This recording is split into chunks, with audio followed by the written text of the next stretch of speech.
Bonjour les enfants. Bonjour. Bonjour Benoît. Sophie, bonjour les enfants. Alors regardez cette image, on vous laisse l'observer et nous dire ce que vous trouvez qui change par rapport à un potager habituel. Habituel, celui que vous avez chez vous peut-être.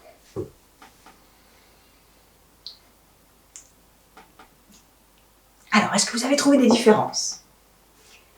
Benoît, est-ce que toi tu vois des choses par rapport à ton potager? Par rapport à mon potager, je sais que là, bon, j'ai essayé de faire attention, mais je ne mets que 2 ou 3 choses, pas plus, tandis que là, il y a plein de choses. Il y a des fruits qui poussent, bien sûr, il y a des légumes, et ils sont côte à côte. Et il y a aussi, bien sûr, des fleurs. Des fruits, des légumes, des fleurs. Il y a même un arbre qui est là. À mon avis, c'est peut-être également aussi pour protéger du vent. Je crois que chacun, sert à l'autre. Alors, Chacun a son utilité. Voilà. Et donc, le fait de mettre des fleurs à côté des légumes, à quoi ça peut servir?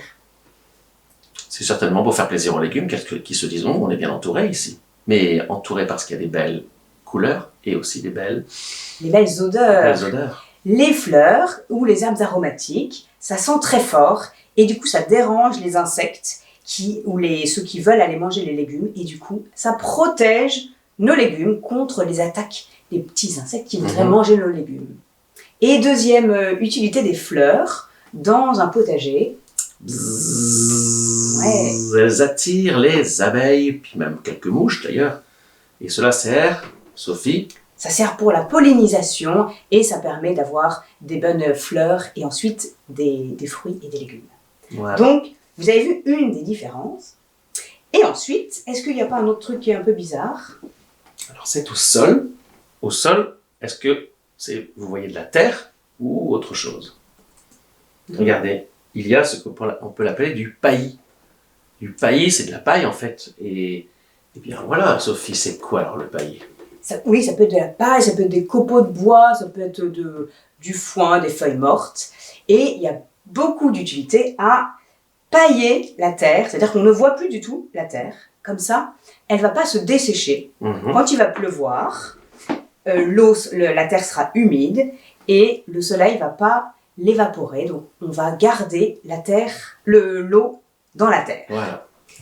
Ensuite, ça peut aussi protéger les plantes du froid. Ça peut aussi protéger les plantes des mauvaises herbes. Voilà. Parce qu'elles ne peuvent plus pousser. Elles n'ont plus de lumière, donc elles ne poussent plus. Et ça peut aussi, c'est qui les ennemis jurés des jardiniers? Les petits escargots. Les escargots, les limaces. Et à votre avis, est-ce que les limaces et les escargots, ça arrive à bien ramper sur du bois ou de la paille? Non, ils n'aiment pas trop, donc ils ne vont pas aller manger nos légumes. Ils vont dans le terrain du voisin. Sauf s'il lui a fait aussi de la permaculture. Exactement. Et donc, du coup, Benoît a dit le mot. Des jardins comme ça, ou des potagers ou des champs, c'est de la permaculture. Et ça permet de cultiver plein de légumes et des fleurs et des herbes aromatiques de façon naturelle. Voilà.